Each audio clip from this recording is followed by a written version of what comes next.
mille üle siin rõõmustada on. Kui väriseb maa, keegi rahu ei saa.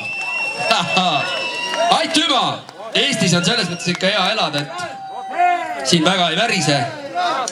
Ma ei tea, kes see tänapäeval internetis käib, keegi käis mingi vanainimiste asi, aga eelmine nädal või millalgi oli seal kuskil kui üle-eelmine Tais ja seal kandis oli mingi hull maavärin. Ma ei tea, kas te nägite neid videosid, kus majade otsast loksus vesi alla ja mõned majad loksusid ise alla.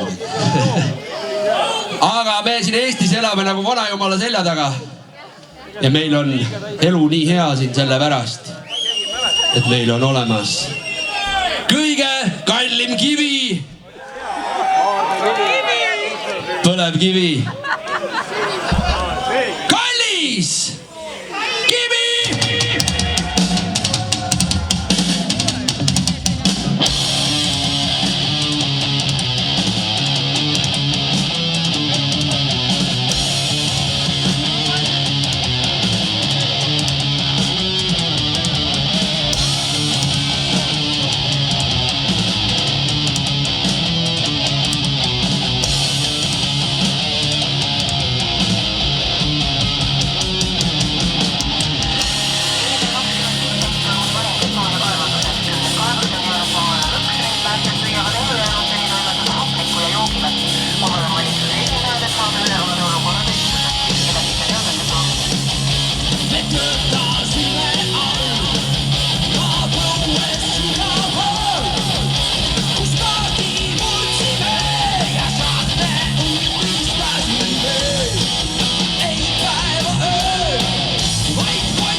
sellest välja laulma.